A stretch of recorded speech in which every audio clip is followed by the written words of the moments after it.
Olha só, essa tela aqui, ela é o complemento do texto. Eu vou ser mais breve ainda, tá bom? Escute aí. É uma outra ilustração, inclusive, né? Aqui é a representação do colono que escraviza o índio. Então a gente vai observar aqui ali um agente, né? Quer dizer, os três aí envolvidos: colonos, igreja e índio, né? Uma outra imagem, olha. O que esses empreiteiros aí, a imagem dos bandeirantes, né? Conhecidos, mas eles usavam, eles poderiam ter pouco poder, influência para dominar como gostariam essa mão de obra indígena, mas eles tinham a pólvora. Não foram poucos os momentos também que houve revoltas de índios contra os próprios colonos, né? Bem, deixa eu agora assumir aqui para a gente ganhar tempo. Se os religiosos tinham muito em comum em suas ações na região amazônica, o mesmo não se pode dizer dos colonizadores laicos, especialmente os que não serviam à burocracia civil e militar da coroa portuguesa. Em conjunto, os primeiros colonos foram considerados como gente rude, logo no começo do texto está isso, tá? Não selecionada, anárquica, de difícil enquadramento na ordem social, de baixa produtividade, de total dependência dos povos indígenas para se manter na região. Eles serão chamados os capitães de aldeia que eu falei lá atrás. É por isso que a igreja consegue tirar eles assim do baralho brincando, porque eles não têm poder, eles não têm expressão. A coroa vai ter que lidar com esse contingente que aqui está, aventureiro, que vem para cá, vem explorar a terra e acaba terminando pedindo favores da igreja. Olha só essa representação aí também da peia, né? Então, os capitães de aldeia tinham essa função, que era de arregimentar o trabalho, vários setores. O texto fala claramente ali, mas especialmente com a terra, né? Aonde eles iriam, então, precisar. Posteriormente, inclusive, vai vir uns negros, ilustrações sobre até que chegue o regimento das missões, que eu já tinha explanado antes, por isso que essa fala é rápida. Chegou um momento em que eles estavam tão desprovidos de sustento para o investimento do negócio, que a coroa teve que fazer as chamadas sesmarias. Sesmarias é uma espécie de concessão de terras para que esses colonos pudessem ter como se desenvolver. A igreja já estava dominando, eu expliquei isso lá atrás, e aí é como se a coroa estivesse injetando algum investimento nessa classe de empresários, de pequenos empresários, que não tinham muito poder e influência, mas estavam por aqui de modo anárquico, desorganizado, como nós acabamos de ler. Agora, sobre a mentalidade colonizadora, eu vou parar aqui porque eu preciso ler esse parágrafo com vocês, bem rapidinho. A 143. Mais um parágrafo que eu preciso ler com vocês aqui, vamos lá. Aqui, 143. Observem essa conclusão sobre quem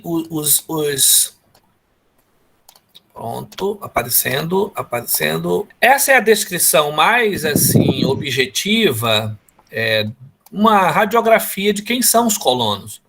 O texto ele é até menor do que o da igreja, vocês podem fazer a leitura, mas eu marquei e selecionei esse aspecto aqui, sobre a pobreza que eles estarão envolvidos e a mentalidade. Quando eu li mentalidade, eu falei assim, tem que falar com o pessoal da psicologia. A mentalidade escravista, o sentimento de superioridade do conquistador sobre o conquistado. A cor. Então, logo depois, aqui no texto, nós temos o último tópico da aula, que é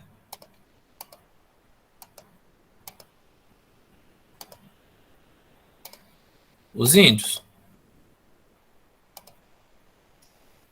Que o texto vai dizer duas coisas de cara, tá bom?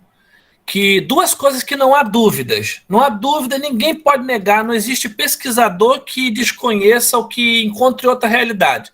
Fora de qualquer dúvida sobre os índios, o que existia aqui era uma densidade, uma abundância, uma diversidade e sociedade dos povos amazônicos que é fora de qualquer dúvida. Tudo que eu falei agora, se vocês pudessem transformar em uma palavra, seria mundo complexo. uma complexidade enorme, não há dúvida. Segundo, de que a violência colonial sem limites, ao lado da violência organizada e institucional da coroa e do Estado português, existiram, são também realidades comprovadas. Então, eu estou dando dois elementos para vocês aqui. Primeiro, a abundância, a densidade desses povos. Segundo, o que fez o Estado, o que fez a coroa, também é inegável, tá bom? O dispersamento, a aniquilação, a fragmentação, esse esmagamento que nós estamos falando aqui de cultura, isso não tem outra fonte que mostre diferente. Vocês acharem, vocês mandam para mim, para eu acrescentar aqui nesse plano de curso, porque é assim que a nossa sociedade amazônica, dos povos da Amazônia, são identificados pelos documentos históricos, tá bom? Então, haverá momentos em que esses índios vão também se aliar a outros exploradores na sua luta. Eles vão ter que fazer alianças. O texto diz sobre lusitanos contra a rebeldia indígena, que depois que eles vão expulsar daqui ingleses, espanhóis, holandeses, e a supremacia será portuguesa, os lusitanos serão, então, o maior inimigo dos índios. Deixa eu pegar onde é que está essa parte aqui. Sob o fundamento geral da desigualdade, tá? Essa é uma outra parte no texto, na página 144, que me chamou muito a atenção. Sobre o fundamento geral da desigualdade, as formas de utilização dos povos indígenas, né, transformar os povos indígenas em populações desprovidas de terra, de cultura, aquilo que a gente já falou, subjugados, escravos, servos, trabalhadores, baratos, empreitadas coloniais, não vacilaram em transformá-los em inimigos, súditos vencidos, enfim. Toda essa pegada aqui é a radiografia de quem são os índios. Aí sim, lá na página 145, bem no meio da página, está escrito: só quando a dominação do lusitano é predominante na Amazônia, os conflitos passam a ter um único objetivo: os índios contra o poder lusitano. O poder lusitano contra a rebeldia indígena e vice-versa. É isso que nós estamos dizendo aqui. E aí vem, pessoal, uma coisa que vai se institucionalizar na colônia, que é o Estatuto Cristão.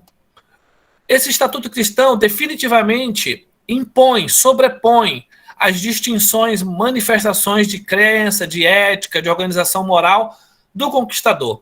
Então, os documentos estão, inclusive alguns deles, a Marilene coloca aqui, e aliada a esse Estatuto Cristão, aos funcionários, a política pombalina, que era o que eu falei ainda agorinha, né, vai agir de uma maneira irreversível contra os povos indígenas e contra a própria igreja, porque a política pombalina posteriormente vai expulsar os jesuítas daqui. Então, eu resumi aqui nessa fala esses 4 tópicos, tá? É uma política colonial indigenista, na página 50, que é anti-indigenista. Então, o Estado cria esse nome, preste atenção. Existe um nome, uma política colonial indigenista, então deve estar trabalhando equidade, tá? Não. Foi enrijecer ainda mais as relações do índio. Pessoal, eu estou tentando aqui correr eu gostaria, 9h47, de passar uma musiquinha que eu já passei algumas vezes para as minhas turmas. Eu selecionei 3 estrofes que me chamam muita atenção. Quem me dera ao menos uma vez, ter de volta todo o ouro que entreguei a quem conseguiu me convencer que era prova de amizade, se alguém levasse embora até o que eu não tinha. Porque nem isso o índio sabia, o valor material do que ele tinha ou do que ele protegia na nossa região. Quem me dera ao menos uma vez provar que quem tem mais do que precisa ter, quase sempre se convence que não tem o bastante e ainda fala demais porque não tem nada para dizer. É o cerne da dominação ou da condição humana capitalista, selvagem, que é insaciável. Está sempre em busca de mais, e de mais, e de mais, e de mais. E no Brasil existe uma classe, mais ou menos, de 500 famílias assim, que mandam no Brasil. Aí eu tenho um país de 210 milhões de pessoas, há quem pense que isso não é desigual, né? Quando eu falo de terras, eu estou dizendo que 1% dos donos são donos de mais de 60% das terras. Presta atenção no que eu falei.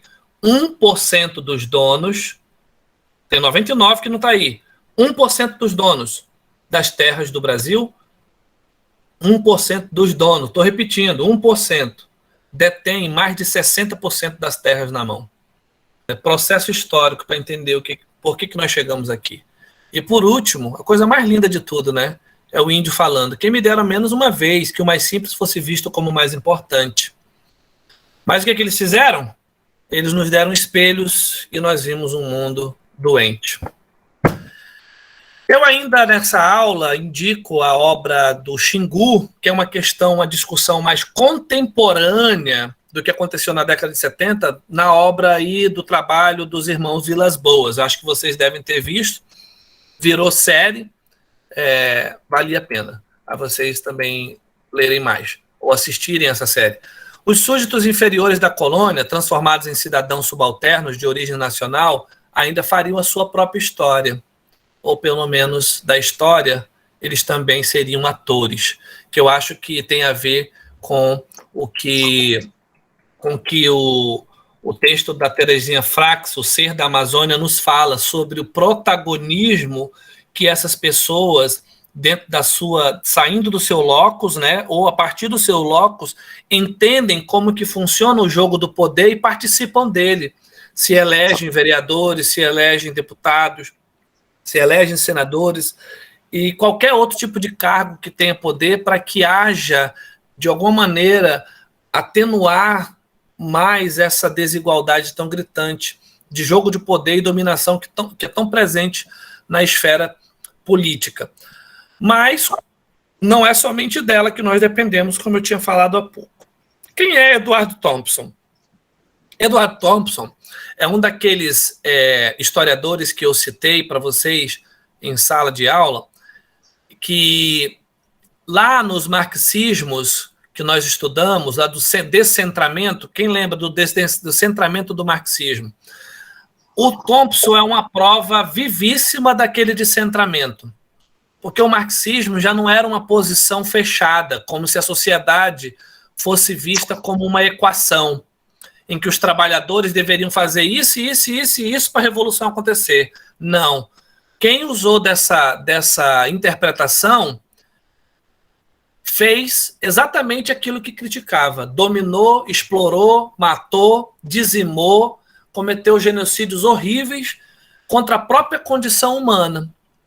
Então, são os projetos ditatoriais, de tiranias que nós tivemos no século XX, que se expressaram por meio dos nomes socialismo ou comunismo. Poxa, professor, minha cabeça agora deu um bug, 10 horas da noite, você ainda está falando sobre isso? Escuta o que eu estou te falando. O descentramento é exatamente esse. É quando aquela coisa que era central, ela se dilui. Lembra que os descentramentos apontam para uma pós-modernidade que é diversa, que é de diversas interpretações. É por isso que é errado nós, que somos estudantes, ficarmos falando de um feminismo só. Existem vários feminismos, inclusive aquele que quer capar o macho. Eu já falei isso para vocês, né? Ai, meu Deus do céu. Existem vários marxismos. Existe, inclusive, depois da Segunda Guerra Mundial, esse marxismo humanista, que o Thompson vai militar, que vai defender, que vai se dissociar, vai romper com o Partido Comunista Inglês, que era exatamente a personificação do mal para aquilo que o Stalin vai fazer na Rússia ou na União Soviética da época. Bem, eu daria uma aula de 1 hora só sobre isso, mas eu preciso encerrar com o Thompson falando, e eu preciso que vocês entendam. No dia do historiador, eu citei essa citação aí nos meus stories, eu não sei se vocês viram. Eu também não sou para essas coisas, né? Pelo amor de Deus. Mas vamos lá. A história não pode ser comparada a um túnel. Imaginem a cena. Por onde um trem expresso, que é a humanidade, já estou interpretando, corre até levar sua carga de passageiros em direção a planícies ensolaradas. Bonito, né? Será? Ou então, se isso for verdade, ou seja, caso seja, a história seja isso, gerações após gerações de passageiros nascem, vivem na escuridão E enquanto o trem ainda está no escuro do túnel, ali também elas morrem. Elas nem aparecem. A gente nem sabe quem são elas, pessoas, os nomes delas, o que elas fazem, o que elas vivem, o que elas enfrentam. Se a história é isso, então está tudo acabado. Aí ele vai fazer um clamor. Um historiador deve estar decididamente interessado, muito além do que é permitido pelos teleologistas, na qualidade de vida, deve estar interessado nos sofrimentos e nas satisfações daqueles que vivem e morrem em um tempo não redimido.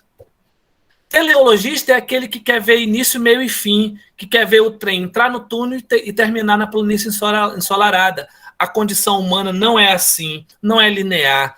A Amazônia não é linear, não é um quadro de matemática 2 e 2 igual a 4. É muito complexo. A gente só precisa ter capacidade e coragem para interpretar essa Amazônia, saber quem são essas pessoas que vivem aqui, esses povos, a história dele, a historicidade, para se interessar, sim, pelos sofrimentos deles, pelas satisfações deles, pela qualidade de vida.